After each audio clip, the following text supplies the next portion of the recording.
Hello students, class tenth. कैसे हैं आप सब लोग?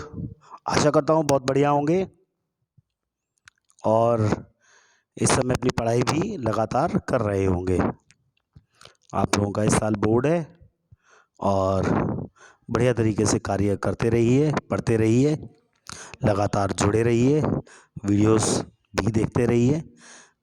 आपको साथ में काम भी करते रहिए अपना। इस तरह जुड़कर अपने सारे कार्यों को बिल्कुल भी पीछे मत छोड़िएगा, आगे धीरे धीरे बढ़ते रहिए, लगातार रिवीजन भी करते रहिए। तो आज हम सब लोग economics chapter number 2 sectors of the Indian economy के बारे में बात करेंगे। भारतीय अर्थव्यवस्था के क्षेत्र के बारे में बात करेंगे। तो हमारी जो इंडियन इकोनॉमी है उस इकोनॉमी के बारे में अगर बात करें तो हम लोगों को हमेशा लगातार विभिन्न कार्यों में लगे हुए देखते हैं। वो एंगेज्ड रहते हैं बहुत सारे वेरियस इकोनॉमिक एक्टिविटीज़ में। कुछ लोग वस्तुएं बनाते हैं, कुछ सेवाएं देते हैं। तो ये सारी जो गतिविधियां हैं हमारे चारों तरफ हर समय लगातार होती रहती हैं। यहाँ तक कि हमारे बोलने में भी ऐसा होता है। हम इन गतिविधियों को कैसे समझ सकते हैं? इन्हें समझने का एक तरीका है और वो ये है कि कुछ इस प्रकार के जो मानदंड हैं, यानी जो वे है इसे समझने का, one of way doing this is to group them, classify them using some important criterion. तो मानदंडों को इन आधार पर विभिन्न समूहों में हम वर्गीकृत कर सकते हैं। तो इन समूहों को ही हम क्षेत्र का नाम देते हैं। यही सारे समूह कहलाते हैं। These groups are called sectors. यही सेक्टर कहलाते हैं। तो इन्हें हम इन्हीं चीज़ों के आधार पर इन्हें हम अनेक वर्गों में बांट सकते हैं। अब जो अनेक वर्ग बांटे जाते हैं ना, उन वर्गों में कौन कौन से वर्ग प्रमुख हैं इसके बारे में हम बात करते हैं। तो बहुत सारी ऐसी एक्टिविटीज़ हैं जो एक्टिविटीज़ हम देख रहे हैं। इन चित्रों में हमें दिखाई देगा, एक डाकिए के काम कर रहा है जो डाक पहुंचा रहा है, एक ईंटें बना रहा है मिट्टी से, एक व्यक्ति कुली का काम कर रहा है, एक गारमेंट की शॉप पे लेडीज़ हैं वो कार्य कर रही हैं, सबको दिखा रही हैं कपड़े। एक लेडीज़ हैं दो, वो कपास के खेतों में कपास जो होती है, जो रुई होती है, उसे निकालने का काम कर रही हैं। तो इस तरीके से प्राकृतिक संसाधन जो होते हैं उन सभी संसाधनों से हमें ये पता पड़ता है कि प्रत्येक चीज़ों में प्रत्यक्ष उपयोग पर आधारित बहुत सारी गतिविधियाँ होती हैं। मैंने अभी अभी दिखाया आपको चित्रों के आधार पर। कपास की खेती होती है, एक कैसी फसल होती है? ये मौसमी फसल होती है, मौसम के अनुसार होती है। तो जो कपास के जो पौधे होते हैं उनकी वृद्धि के लिए, कॉटन की जो वृद्धि होती है उसके लिए हमें मुख्यतः न कि पूर्णतया प्राकृतिक जो कारक होते हैं, जैसे वर्षा हो रही है, रेनफॉल है, सूर्य का प्रकाश है, सनलाइट है, या जलवायु है, जो टेम्परेचर है, उन सब चीज़ों पर हमें निर्भर रहना पड़ता है। कपास एक प्राकृतिक उत्पाद है। इसी प्रकार अगर हम बात करें, नेचुरल उत्पाद है ये। इसी प्रकार अगर हम बात करें तो डेयरी उत्पादन जो होता है उसमें भी हम पशुओं की जैविक जो प्रक्रिया होती है और जो चारा होता है उसकी उपलब्धता पर निर्भर होते हैं। भाई सीधी सी बात है कि जानवरों को खाने के लिए अगर चारा नहीं मिलेगा तो कैसे काम चलेगा? इसका जो उत्पाद है ना, दूध, वो भी एक प्राकृतिक उत्पाद है। इसी प्रकार खनिज और अयस्क भी प्राकृतिक उत्पाद होते हैं जो जमीन के नीचे से निकाले जाते हैं। अब इन सभी जो उत्पाद, जो प्राकृतिक उत्पाद होते हैं, जब हम प्राकृतिक संसाधनों का उपयोग करके, यानी प्रकृति में जो भी संसाधन है उनका जब हम उपयोग करते हैं और किसी वस्तु का उत्पादन करने लग जाते हैं तो इसे जो है हम वो प्राथमिक क्षेत्र की गतिविधि कह देते हैं। यही कहलाती है when we produce a good by exploiting natural resources, it is an activity of primary sector. ये प्राइमरी सेक्टर कहलाती है। अब प्राइमरी क्यों कहलाती है? Y primary? प्राइमरी क्यों कहलाती है? बोलता है दिस इज बिकॉज, ऐसा इसलिए है क्योंकि यह उन सभी उत्पादों का आधार है जिन्हें हम निर्मित करते हैं, बनाते हैं। This is because it forms the base for all other products that we subsequently make. क्योंकि अगर हम देखें अधिकांश प्राकृतिक जो उत्पाद होते हैं जैसे कृषि, डेयरी, मत्स्य, वनों से प्राप्त करते हैं, इसीलिए इस क्षेत्र को कृषि और सहायक क्षेत्र भी कहा जाता है। मोस्ट ऑफ द जो नेचुरल प्रोडक्ट्स हैं वी गेट फ्रॉम, अब किससे लेते हैं? Agriculture, dairy, fishing, forestry. इसीलिए this sector is also called agricultural and related sector. तो ये है प्राथमिक क्षेत्रक। तो 3 क्षेत्रक हो गए ना हमारे। तो पहला हो गया प्राथमिक क्षेत्रक, इस क्षेत्रक को हम कृषि और सहायक क्षेत्रक भी कहते हैं। अब हम दूसरे क्षेत्रक के बारे में बात करते हैं जिसे हम द्वितीयक क्षेत्रक कहते हैं, सेकेंडरी सेक्टर कहते हैं। तो द्वितीयक क्षेत्रक की जो गतिविधियां होती हैं उसके अंतर्गत प्राकृतिक उत्पादों का विनिर्माण प्रणाली के जरिए अन्य रूपों में उन्हें परिवर्तित कर दिया जाता है। Secondary sector covers activities in which natural products are changed into other forms through ways of manufacturing. Manufacturing करके, बनाकर। ये क्या करता है? प्राथमिक क्षेत्रक के बाद वाला कदम है। यानी पहले प्राथमिक क्षेत्रक आता है और फिर द्वितीयक क्षेत्रक आता है दूसरे नंबर पर। तो यहां क्या होता है? यहां वस्तुएं सीधे प्रकृति से उत्पादित नहीं होती हैं, बल्कि चीजें बनाई जाती हैं, सामान निर्मित किया जाता है।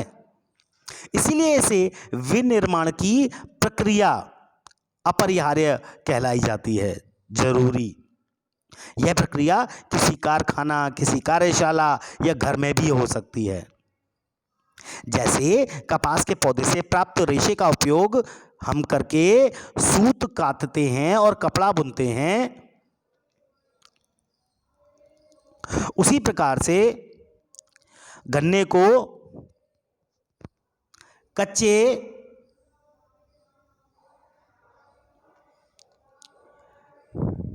माल के रूप में हम उपयोग करते हैं।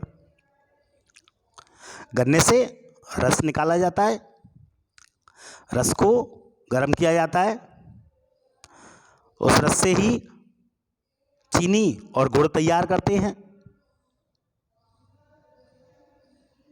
तो जो चीनी और गुड़ तैयार हुई वो हो गई सेकेंडरी। कपास से जो धागा तैयार हुआ, सूत काती गई, जो धागा तैयार हुआ वो कहलाया सेकेंडरी। मिट्टी से हमने ईंटें बनाई तो ईंट कहलाई सेकेंडरी। ईंटों से घर बने, भवन बने, उनका निर्माण हुआ। तो ये जो क्षेत्रक है ना, ये विभिन्न प्रकार के उद्योगों से जुड़ा हुआ है, इसीलिए इसे औद्योगिक क्षेत्रक भी कह दिया जाता है। तो वो कहता है कि हम अगर बोलें तो इसे हम इंडस्ट्रियल सेक्टर का भी नाम देते हैं। Why? Because this sector gradually became associated with the different kinds of industries that make up, इसीलिए it is also called as industrial sector। तो प्राथमिक और द्वितीयक क्षेत्र के अलावा भी एक और होती है आर्थिक गतिविधि, इसे हम कहते हैं तृतीयक क्षेत्रक, यानी कि टेरिटरी सेक्टर। और ये दोनों क्षेत्रकों से बिल्कुल अलग है।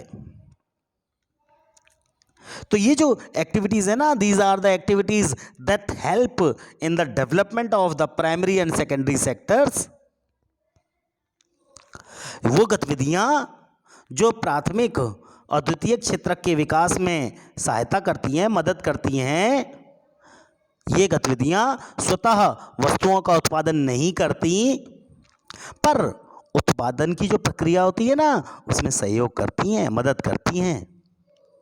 जैसे एग्जाम्पल ले लेते हैं, प्राथमिक और द्वितीयक क्षेत्रकों के द्वारा उत्पादित वस्तुओं को थोक एवं खुदरा विक्रेताओं को बेचने के लिए ट्रकों के द्वारा, ट्रेन के द्वारा उन्हें एक जगह से दूसरी जगह भेजने की जरूरत पड़ती है।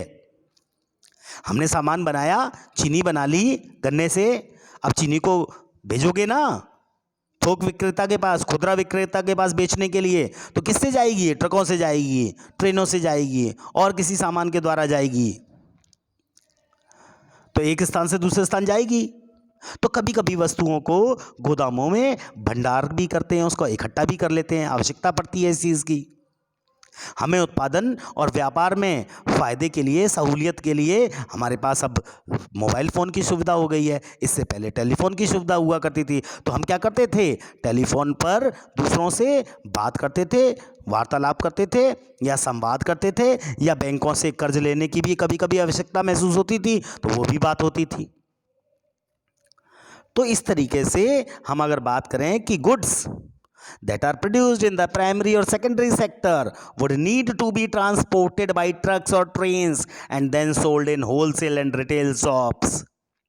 At times, it may be necessary to store these in godowns. We also may need to talk to other over telephone or send letters, communication, or borrow money from banks to help production and trade. तो ये चीज़ें हो गई। अब इन चीज़ों में कौन कौन सी चीज़ें आती हैं, देखो आपको बता दूं। परिवहन, भंडारण, संचार, बैंक सेवाएं और व्यापार, ये हैं तृतीयक गतिविधियां, टेरिटरी सेक्टर। सुन लें आप लोग, समझ लें। ट्रांसपोर्ट स्टोरेज, ट्रांसपोर्ट स्टोरेज अलग है, कम्युनिकेशन, बैंकिंग और ट्रेड, ये हैं कुछ एग्जाम्पल्स टेरिटरी एक्टिविटीज के। तो these activities generate services rather than goods. ये गतिविधियां क्या होती हैं? वस्तुओं की बजाय सेवाओं का सृजन करती हैं। इसीलिए टेरिटरी सेक्टर को हम सर्विस सेक्टर का नाम देते हैं, सेवा क्षेत्र का नाम देते हैं। सेवा क्षेत्र में कुछ ऐसी सेवाएं भी हैं जो प्रत्यक्ष रूप से वस्तुओं के उत्पादन में सहायता नहीं करती हैं, जैसे शिक्षक, डॉक्टर, धोबी, नाई, मोची, वकील। ये व्यक्तिगत सेवाएं उपलब्ध कराने वाले लोग होते हैं। प्रशासनिक और लेखाकरण कार्य करने वाले लोगों की हमें आवश्यकता महसूस होती है। अगर आज के समय में देखा जाए तो जो सूचना प्रौद्योगिकी है उसमें भी कुछ नई सेवाएं आने लगी हैं, जैसे internet cafes, ATM booth, call centre, software company, ये सभी बहुत ज़्यादा महत्वपूर्ण हो गई हैं। तो ये सारी चीज़ें इसके अंतर्गत आती हैं। हम जानते हैं कि in recent times certain new services based on information technology, जैसे such as internet cafe, ATM booths, call centers, software companies, etc. have become important. तो ये सारी बहुत इम्पोर्टेंट हो चुकी हैं। अब हम बात करते हैं नेक्स्ट टॉपिक के बारे में, जो है कंपेयरिंग द थ्री सेक्टर्स। हम इन तीनों सेक्टर की कंपेयरिंग कैसे कर सकते हैं? तो अगर हम बात करें इसकी कंपेयरिंग के बारे में, तीनों क्षेत्रकों की तुलना के बारे में, तो जो प्राथमिक, द्वितीयक और तृतीयक क्षेत्रक हैं, इनके बहुत सारे अलग अलग प्रकार के उत्पादन कार्य हैं। उन कार्यों से काफ़ी अधिक मात्रा में वस्तुओं का और सेवाओं का उत्पादन होता रहता है। साथ ही इन क्षेत्रकों में काफ़ी अधिक संख्या में लोग वस्तुओं और सेवाओं के उत्पादन के लिए लगातार काम करते रहते हैं। इसलिए नेक्स्ट जो चरण है, हमें उसमें ये देखना पड़ेगा कि प्रत्येक क्षेत्र में कितनी वस्तुएं और सेवाएं बनाई जाती हैं, उत्पादित की जाती हैं, कितने लोग उस क्षेत्र में काम करते हैं, प्राइमरी में कितने काम करते हैं, सेकेंडरी में कितने करते हैं, टर्टियरी में कितने करते हैं। तो किसी अर्थव्यवस्था में जो कुल उत्पादन होता है और जो रोजगार है, उसकी दृष्टि से एक या अधिक क्षेत्रक जो है ना, वो काम करते हैं। किसी अर्थव्यवस्था के कुल उत्पादन में रोजगार की दृष्टि से एक या अधिक क्षेत्रक प्रधान होते हैं, मतलब वो ज़्यादा बड़े हो जाते हैं, जबकि अन्य क्षेत्रक थोड़े छोटे आकार के होते हैं। तो हम जो नेक्स्ट हमारी बात है, how do we count the various goods and services and know the total production in each sector. प्रत्येक क्षेत्र की विविध वस्तुओं और सेवाओं की हम गणना कैसे करते हैं और कुल उत्पादन को कैसे जानते हैं, इसके बारे में हम बात करते हैं। आप सोचते होंगे कि हजारों की संख्या में सामान बनाया जाता है, उत्पादित किया जाता है और सेवाओं की गणना करना बहुत असंभव कार्य है। तो ये कार्य तो वास्तव में बहुत बड़ा है, लेकिन आप आश्चर्यचकित भी होंगे कि कार, कंप्यूटर, कील, फर्नीचर, ये जितनी भी चीज़ें हैं ना, इन सभी चीज़ों की संख्या का योगफल हम कैसे कर सकते हैं। ये बहुत ही बेतुकी बात है। आपको लगता है कुछ, अरे यार ये कैसे कर लेते होंगे, इतनी कैसे हो जाता होगा, इतना सामान बनता है पूरे भारत में के अंदर, हम सबको कैसे जोड़ सकते हैं, कैसे समझ सकते हैं कितना सामान बन रहा है। तो आप बिल्कुल सही सोच रहे हैं भाई। इस समस्या के समाधान के लिए हमारे जो इकोनॉमिस्ट हैं, उन्होंने ये सुझाव दिया कि वस्तुओं और सेवाओं की वास्तविक संख्याओं का योग करने के स्थान पर उनके मूल्य का उपयोग किया जाना चाहिए। अब कैसे किया जाना चाहिए? मान लिया कि 10,000 किलोग्राम गेहूं जो है ना, 8 रुपये प्रति किलोग्राम की दर से बेचा जाता है, यानी 10,000 किलोग्राम गेहूं है, 8 रुपये से जाता है 1 किलोग्राम। तो 8 का मल्टीप्लाई 10,000 पर हो जाएगा। इसका मतलब टोटल जो पैसा हुआ हमारा, वो हो गया गेहूं का मूल्य 80,000 रुपीज। अब हम नारियल की बात करते हैं। एक नारियल 10 रुपये का मिलता है। 5,000 नारियल का मूल्य मल्टीप्लाई कर देंगे तो 5,000 multiply 10 is equal to 50,000 rupees हो जाएगा। इसी प्रकार क्या करते हैं, तीनों क्षेत्रकों के वस्तुओं और जो सेवाएं हैं उनके मूल्यों को इसी तरह गणना कर ली जाती है और उन सबको बाद में जोड़ देते हैं। इससे हमें योगफल प्राप्त हो जाता है। तो जब हमें योगफल प्राप्त हुआ, तो ये हमें यहाँ पर एक चीज़ ध्यान देने वाली बात है कि एक सावधानी बरतने की भी बहुत ज़्यादा ज़रूरत पड़ती है, और वो ये है कि जो सामान बन रहा है, उत्पादित हो रहा है, और जो सामान बेचा जा रहा है, बेची गई प्रत्येक वस्तु, तो इन सब की गणना करने की ज़रूरत नहीं है। आपको क्या करना है, आप ये कीजिए कि केवल लास्ट की जो वस्तु है ना और जो सेवा है उसकी गणना कर लो, बस। आप गेहूं की गणना मत करो, आप चीनी की गणना मत करो,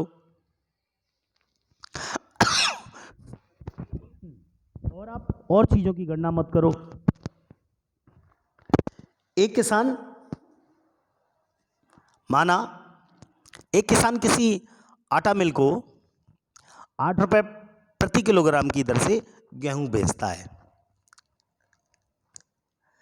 मिल में जब वो गेहूं पहुंचता है तो वहां गेहूं की पिसाई की जाती है। एक बिस्कुट कंपनी आती है और वो आटे को 10 रुपये प्रति किलोग्राम की दर से उसे बेच दिया जाता है, बिस्कुट कंपनी को दे दिया जाता है। बिस्कुट कंपनी क्या करती है, आटा के साथ चीनी मिलाती है और चीनी के साथ तेल भी मिलाती है और ऐसी चीज़ों का उपयोग करती है, और बिस्कुट के उसने 4 पैकेट बना दिए। तो 1 किलोग्राम आटा 10 रुपये का था, थोड़ी सी उसमें चीनी लगभग 4 बिस्कुट के जो पैकेट बन रहे हैं उसमें लगभग चीनी जो है वो शायद 200 से 300 ग्राम पड़ेगी। थोड़ा तेल, तो टोटल जो खर्चा आया वो ज्यादा से ज्यादा 20 रुपए का आया बिस्कुट कंपनी का। और बिस्कुट कंपनी ने 4 पैकेट बना दिए। बाजार में वो उपभोक्ताओं को 60 रुपए में मिले, यानी 15 रुपए प्रति पैकेट की दर से उनको मिलते हैं और बिस्कुट बेचती है। तो इस तरह क्या हुआ? इस तरह ये हुआ कि कंपनी ने 20 रुपए खर्च किए और कंपनी को मिले कितने? 60 रुपए, 60 रुपीज मिले 4 बिस्किट के पैकेट पर। एक बिस्किट का पैकेट 15 रुपए का, तो 4 हो गए 60 रुपीज के। फायदा कितने का हुआ? 40 रुपए का। तो जो बिस्किट है ना, वो लास्ट उत्पाद है। तो बिस्किट कितने में गया? 60 रुपए में। तो हमने इस पैसे को ज्वाइन किया। हमने ना आटे के पैसे को लगाया, ना चीनी के पैसे को लगाया, ना हमने क्या किया, तेल के पैसे को लगाया, ना हमने उसमें जो चॉकलेट लगी है या और कुछ जो चीजें लगी हैं उनकी चीजों को मिलाया, और ये अंतिम उत्पाद हमारा हो गया बिस्किट बनना। तो बिस्किट बनना अंतिम उत्पाद है और इसके जो पैसे हैं वो हमारी अंतिम प्रक्रिया है। तो वो वस्तु उपभोक्ताओं तक पहुंच जाती है। तो केवल वस्तुओं और सेवाओं की ही गणना क्यों की जाती है? दिए गए उदाहरणों से हमें ये पता चल जाता है कि किस तरीके से अंतिम वस्तु के विपरीत गेहूं और आटा जैसी जो वस्तुएं हैं वो बीच की वस्तुएं हैं, मध्यवर्ती वस्तुएं हैं। मध्यवर्ती वस्तुएं अंतिम सेवाओं, अंतिम वस्तुओं के निर्माण में इस्तेमाल की जाती हैं। भाई अंतिम सेवा क्या थी? बिस्किट। अंतिम सेवा बिस्किट। मध्यवर्ती चीजें क्या थी? आटा, चीनी, तेल, चॉकलेट, ये चीजें।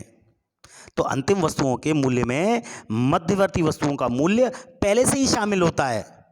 भाई 60 रुपए के अंदर कंपनी ने पहले ही शामिल कर दिया ना भैया, उसका सामान जो लगा वो सब, पैकेट का खर्चा तब मिला के उसने तब 60 रुपए में दिया ना। तो इस तरीके से चीजें बनी ना, और इसी तरीके से वो कार्य करते हैं और इस तरीके से बना दिया जाता है। तो आटे का मूल्य उसने 10 रुपये उसकी उसी के अंदर शामिल है और चीज़ों का मूल्य उसमें शामिल है। गेहूं और आटे के मूल्य की अलग अलग गणना उचित नहीं है, क्योंकि तब हम एक ही वस्तु के मूल्य की गणना कई बार कर लेते हैं। गेहूं के रूप में, आटे के रूप में, अंतिम वस्तु बिस्कुट के रूप में, ऐसे गणना कई बार हो जाती है। तो किसी विशेष वर्ग में प्रत्येक क्षेत्र के द्वारा उत्पादित जो अंतिम वस्तुएं हैं और जो सेवाएं हैं उसका जो मूल्य है वो उस वर्ष में क्षेत्र के कुल उत्पादन की जानकारी हमको देता है। तो हमने बिस्किट कंपनी के सारे जो बिस्किट बने उसका मूल्य हमने निकाल लिया। माना एक बिस्किट कंपनी ने पूरे साल भर में 5000 पैकेट निकाले।